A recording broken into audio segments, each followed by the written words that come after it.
بلکہ جس طرح تمہارا بلانے والا پاک ہے اسی طرح تم بھی اپنے سارے چال چلن میں پاک بنو، کیونکہ لکھا ہے کہ پاک ہو اس لیے کہ میں پاک ہوں۔ اور جب کہ تم باپ کہہ کر اس سے دعا کرتے ہو اور جو ہر ایک کے کام کے موافق بغیر طرفداری کے انصاف کرتا ہے، تو اپنی مسافرت کا زمانہ خوف کے ساتھ گزارو، کیونکہ تم جانتے ہو کہ تمہارا نکما چال چلن جو باپ دادا سے چلا آتا تھا اس سے تمہاری خلاصی فانی چیزوں یعنی سونے چاندی کے ذریعہ سے نہیں ہوئی، بلکہ ایک بے عیب اور بے داغ برے یعنی مسیح کے بیش قیمت خون سے۔ اس کا علم تو بنائے عالم سے پیشتر سے تھا، مگر ظہور اخیر زمانہ میں تمہاری خاطر ہوا کہ اس کے وسیلہ سے خدا پر ایمان لائے ہو، جس نے اس کو مردوں میں سے جلایا اور جلال بخشا، تاکہ تمہارا ایمان اور امید خدا پر ہو۔ چونکہ تم نے حق کی تابع داری سے اپنے دلوں کو پاک کیا، جس سے بھائیوں کی بے ریا محبت پیدا ہوئی، اس لیے دل و جان سے آپس میں بہت محبت رکھو، کیونکہ تم فانی تخم سے نہیں بلکہ ایک غیر فانی سے خدا کے کلام کے وسیلہ سے جو زندہ اور قائم ہے نئے سرے سے پیدا ہوئے ہو۔ چنانچہ ہر بشر گھاس کی مانند ہے اور اس کی ساری شان و شوکت گھاس کے پھول کی مانند۔ گھاس تو سوکھ جاتی ہے اور پھول گر جاتا ہے، لیکن خداوند کا کلام ابد تک قائم رہے گا، اور یہ وہی خوشخبری کا کلام ہے جو تمہیں سنایا گیا تھا۔ پہلا پطرس اس کا دوسرا باب۔ زندہ پتھر اور مقدس قوم، پس ہر طرح کی بدخواہی اور سارے فریب اور ریاکاری اور حسد اور ہر طرح کی بدگوئی کو دور کر کے نوزاد بچوں کی مانند خالص روحانی دودھ کے مشتاق رہو، تاکہ اس کے ذریعہ سے نجات حاصل کرنے کے لیے بڑھتے جاؤ۔ اگر تم نے خداوند کے مہربان ہونے کا مزہ چکھا ہے، اس کے یعنی آدمیوں کے رد کیے ہوئے پر خدا کے چنے ہوئے اور قیمتی زندہ پتھر کے پاس آ کر تم بھی زندہ پتھروں کی طرح روحانی گھر بنتے جاؤ، تاکہ کاہنوں کا مقدس فرقہ بن کر ایسی روحانی قربانیاں چڑھاؤ جو یسوع مسیح کے وسیلہ سے خدا کے نزدیک مقبول ہوتی ہیں۔ چنانچہ کتاب مقدس میں آیا ہے کہ دیکھو میں صہیون میں کونے کے سرے کا چنا ہوا اور قیمتی پتھر رکھتا ہوں، جو اس پر ایمان لائے گا ہرگز شرمندہ نہ ہوگا۔ پس تم ایمان لانے والوں کے لیے تو وہ قیمتی ہے، مگر ایمان نہ لانے والوں کے لیے جس پتھر کو معماروں نے رد کیا وہی کونے کے سرے کا پتھر ہو گیا اور ٹھیس لگنے کا پتھر اور ٹھوکر کھانے کی چٹان ہوا، کیونکہ وہ نافرمان ہو کر کلام سے ٹھوکر کھاتے ہیں اور اسی کے لیے مقرر بھی ہوئے تھے۔ لیکن تم ایک برگزیدہ نسل، شاہی کاہنوں کا فرقہ، مقدس قوم اور ایسی امت ہو جو خدا کی خاص ملکیت ہے، تاکہ اس کی خوبیاں ظاہر کرو جس نے تمہیں تاریکی سے اپنی عجیب روشنی میں بلایا ہے۔ پہلے تم کوئی امت نہ تھے، مگر اب خدا کی امت ہو۔ تم پر رحمت نہ ہوئی تھی، مگر اب تم پر رحمت ہوئی۔ خدا کے غلام، اے پیارو، میں تمہاری منت کرتا ہوں کہ تم اپنے آپ کو پردیسی اور مسافر جان کر ان جسمانی خواہشوں سے پرہیز کرو جو روح سے لڑائی رکھتی ہیں، اور غیر قوموں میں اپنا چال چلن نیک رکھو، تاکہ جن باتوں میں وہ تمہیں بدکار جان کر تمہاری بدگوئی کرتے ہیں، تمہارے نیک کاموں کو دیکھ کر انہی کے سبب سے ملاحظہ کے دن خدا کی تمجید کریں۔ خداوند کے خاطر انسان کے ہر ایک انتظام کے تابع رہو، بادشاہ کے اس لیے کہ وہ سب سے بزرگ ہے، اور حاکموں کے اس لیے کہ وہ بدکاروں کی سزا اور نیکوکاروں کی تعریف کے لیے اس کے بھیجے ہوئے ہیں، کیونکہ خدا کی یہ مرضی ہے کہ تم نیکی کر کے نادان آدمیوں کی جہالت کی باتوں کو بند کر دو، اور اپنے آپ کو آزاد جانو، مگر اس آزادی کو بدی کا پردہ نہ بناؤ، بلکہ اپنے آپ کو خدا کے بندے جانو اور سب کی عزت کرو، برادری سے محبت رکھو، خدا سے ڈرو اور بادشاہ کی عزت کرو۔ مسیح کے دکھوں کا نمونہ۔ آئے نوکروں، بڑے خوف سے اپنے مالکوں کے تابع رہو، نہ صرف نیکوں اور حلیموں ہی کے بلکہ بد مزاجوں کے بھی، کیونکہ اگر کوئی خدا کے خیال سے بے انصافی کے باعث دکھ اٹھا کر تکلیفوں کی برداشت کرے تو یہ پسندیدہ ہے۔ اس کے لیے اگر تم نے گناہ کر کے مکے کھائے اور صبر کیا تو کون سا فخر ہے؟ ہاں، اگر نیکی کر کے دکھ پاتے اور صبر کرتے ہو تو یہ خدا کے نزدیک پسندیدہ ہے، اور تم اسی کے لیے بلائے گئے ہو، کیونکہ مسیح بھی تمہارے واسطے دکھ اٹھا کر تمہیں ایک نمونہ دے گیا تاکہ اس کے نقش قدم پر چلو۔ نہ اس نے گناہ کیا اور نہ اس کے منہ سے کوئی مکر کی بات نکلی، نہ وہ گالیاں کھا کر گالی دیتا تھا اور نہ دکھ پا کر کسی کو دھمکاتا تھا، بلکہ اپنے آپ کو سچے انصاف کرنے والے کے سپرد کرتا تھا۔ وہ آپ ہمارے گناہوں کو اپنے بدن پر لیے ہوئے صلیب پر چڑھ گیا تاکہ ہم گناہوں کے اعتبار سے مر کر راست بازی کے اعتبار سے جئیں،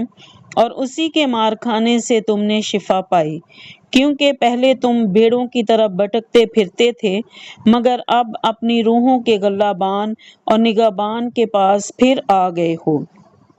پہلا پطرس اس کا 3 باب۔ بیویاں اور شوہر۔ آئے بیویوں، تم بھی اپنے اپنے شوہر کے تابع رہو، اس لیے کہ اگر بعض ان میں سے کلام کو نہ مانتے ہوں تو بھی تمہارے پاکیزہ چال چلن اور خوف کو دیکھ کر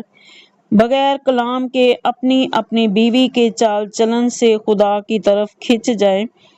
اور تمہارا سنگار ظاہری نہ ہو، یعنی سر گوندنا، سونے کے زیور اور طرح طرح کے کپڑے پہننا، بلکہ تمہاری باطنی اور پوشیدہ انسانیت حلم اور مزاج کی غربت کی غیر فانی آرائش سے آراستہ رہے، کیونکہ خدا کے نزدیک اس کی بڑی قدر ہے۔ اور اگلے زمانہ میں بھی خدا پر امید رکھنے والی مقدس عورتیں اپنے آپ کو اسی طرح سنوارتی اور اپنے اپنے شوہر کے تابع رہتی تھیں، چنانچہ سارہ ابراہیم کے حکم میں رہتی اور اسے خداوند کہتی تھی، تم بھی اگر نیکی کرو اور کسی ڈراوے سے نہ ڈرو تو اس کی بیٹیاں ہوئی۔ آئے شوہرو، تم بھی بیویوں کے ساتھ عقل مندی سے بسر کرو اور عورت کو نازک ظرف جان کر اس کی عزت کرو، اور یوں سمجھو کہ ہم دونوں زندگی کی نعمت کے وارث ہیں، تاکہ تمہاری دعائیں رک نہ جائیں۔ نیک کاموں کی خاطر دکھ اٹھانا۔ غرض سب کے سب یک دل اور ہمدرد رہو، برادرانہ محبت رکھو، نرم دل اور فروتن بنو، بدی کے عوض بدی نہ کرو اور گالی کے بدلے گالی نہ دو، بلکہ اس کے برعکس برکت چاہو، کیونکہ تم برکت کے وارث ہونے کے لیے بلائے گئے ہو۔ چنانچہ جو کوئی زندگی سے خوش ہونا اور اچھے دن دیکھنا چاہے، وہ زبان کو بدی سے اور ہونٹوں کو مکر کی بات کہنے سے باز رکھے، بدی سے کنارہ کرے اور نیکی کو عمل میں لائے، صلح کا طالب ہو اور اسی کی کوشش میں رہے، کیونکہ خداوند کی نظر راست بازوں کی طرف ہے اور اس کے کان ان کی دعا پر لگے ہیں، مگر بدکار خداوند کی نگاہ میں ہیں۔ اگر تم نیکی کرنے میں سرگرم ہو تو تم سے بدی کرنے والا کون ہے؟ اور اگر راست بازی کی خاطر دکھ سہو تو تم مبارک ہو، اور نہ ان کے ڈرانے سے ڈرو اور نہ گھبراؤ، بلکہ مسیح کو خداوند جان کر اپنے دلوں میں مقدس سمجھو، اور جو کوئی تم سے تمہاری امید کی وجہ دریافت کرے اس کو جواب دینے کے لیے ہر وقت مستعد رہو، مگر حلم اور خوف کے ساتھ، اور نیت بھی نیک رکھو، تاکہ جن باتوں میں تمہاری بدگوئی ہوتی ہے ان ہی میں وہ لوگ شرمندہ ہوں جو تمہارے مسیحی نیک چال چلن پر لعن طعن کرتے ہیں۔ کیونکہ اگر خداوند کی یہی مرضی ہو کہ تم نیکی کرنے کے سبب سے دکھ اٹھاؤ تو یہ بدی کرنے کے سبب سے دکھ اٹھانے سے بہتر ہے۔ اس لیے کہ مسیح نے بھی یعنی راست باز نے ناراستوں کے لیے گناہوں کے باعث ایک بار دکھ اٹھایا تاکہ ہم کو خدا کے پاس پہنچائے۔ وہ جسم کے اعتبار سے تو مارا گیا لیکن روح کے اعتبار سے زندہ کیا گیا۔ اسی میں اس نے جا کر ان قیدی روحوں میں منادی کی جو اس اگلے زمانہ میں نافرمان تھی، جب خدا نوح کے وقت میں تحمل کر کے ٹھہرا رہا تھا اور وہ کشتی تیار ہو رہی تھی جس پر سوار ہو کر تھوڑے سے آدمی یعنی 8 جانیں پانی کے وسیلہ سے بچیں، اور اسی پانی کا مشابہ بھی یعنی بپتسمہ یسوع مسیح کے جی اٹھنے کے وسیلہ سے اب تمہیں بچاتا ہے۔ اس سے جسم کی نجاست کو دور کرنا مراد نہیں بلکہ خالص نیت سے خدا کا طالب ہونا مراد ہے۔ وہ آسمان پر جا کر خدا کی دہنی طرف بیٹھا ہے اور فرشتے اور اختیارات اور قدرتیں اس کے تابع کی گئیں۔ پہلا پطرس اس کا 4 باب۔ تبدیل شدہ زندگیاں۔ پس جب کہ مسیح نے جسم کے اعتبار سے دکھ اٹھایا تو تم بھی ایسا ہی مزاج اختیار کر کے ہتھیار بند بنو، کیونکہ جس نے جسم کے اعتبار سے دکھ اٹھایا اس نے گناہ سے فراغت پائی، تاکہ آئندہ کو اپنی باقی جسمانی زندگی آدمیوں کی خواہش کے مطابق نہ گزاریں بلکہ خدا کی مرضی کے مطابق، اس واسطے کہ غیر قوموں کی مرضی کے موافق کام کرنے اور شہوت پرستی، بری خواہشوں، مے خواری، ناچ رنگ، نشہ بازی، مکروہ بت پرستی میں جس قدر ہم نے پہلے وقت گزارا وہی بہت ہے۔ اس پر وہ تعجب کرتے ہیں کہ تم اسی سخت بد چلنی تک ان کا ساتھ نہیں دیتے اور لعن طعن کرتے ہیں۔ انہیں اسی کو حساب دینا پڑے گا جو زندوں اور مردوں کا انصاف کرنے کو تیار ہے، کیونکہ مردوں کو بھی خوشخبری اسی لیے سنائی گئی تھی کہ جسم کے لحاظ سے تو وہ آدمیوں کے مطابق ان کا انصاف ہو، لیکن روح کے لحاظ سے خدا کے مطابق زندہ رہیں۔ خدا کی نعمتوں کے اچھے مختار، سب چیزوں کا جلد خاتمہ ہونے والا ہے، بس ہوشیار رہو اور دعا کرنے کے لیے تیار۔ سب سے بڑھ کر یہ ہے کہ آپس میں بڑی محبت رکھو، کیونکہ محبت بہت سے گناہوں پر پردہ ڈال دیتی ہے۔ بغیر بڑبڑائے آپس میں مسافہ پروری کرو، جن کو جس قدر نعمت ملی ہے وہ اسے خدا کی مختلف نعمتوں کے اچھے مختاروں کی طرح ایک دوسرے کی خدمت میں صرف کریں۔ اگر کوئی کچھ کہے تو ایسا کہے کہ گویا خدا کا کلام ہے، اگر کوئی خدمت کرے تو اس طاقت کے مطابق کرے جو خدا دے، تاکہ سب باتوں میں یسوع مسیح کے وسیلہ سے خدا کا جلال ظاہر ہو۔ جلال اور سلطنت ابدالآباد اسی کی ہے، آمین۔ مسیحی ہونے کے باعث دکھ اٹھانا۔ آئے پیارو، جو مصیبت کی آگ تمہاری آزمائش کے لیے تم میں بھڑکی ہے، یہ سمجھ کر اس سے تعجب نہ کرو کہ یہ ایک انوکھی بات ہم پر واقع ہوئی ہے، بلکہ مسیح کے دکھوں میں جوں جوں شریک ہوں خوشی کرو، تاکہ اس کے جلال کے ظہور کے وقت بھی نہایت خوش و خرم ہو۔ اگر مسیح کے نام کے سبب سے تمہاری ملامت کی جاتی ہے تو تم مبارک ہو، کیونکہ جلال کا روح یعنی خدا کا روح تم پر سایہ کرتا ہے۔ تم میں سے کوئی شخص خونی یا چور یا بدکار یا اوروں کے کام میں دست انداز ہو کر دکھ نہ پائے، لیکن اگر مسیحی ہونے کے باعث کوئی شخص دکھ پائے تو شرمائے نہیں، بلکہ اس نام کے سبب سے خدا کی تمجید کرے، کیونکہ وہ وقت آ پہنچا ہے کہ خدا کے گھر سے عدالت شروع ہو، اور جب ہم ہی سے شروع ہوگی تو ان کا کیا انجام ہوگا جو خدا کی خوشخبری کو نہیں مانتے، اور جب راست باز ہی مشکل سے نجات پائے گا تو بے دین اور گناہگار کا کیا ٹھکانہ۔ پس جو خدا کی مرضی کے موافق دکھ پاتے ہیں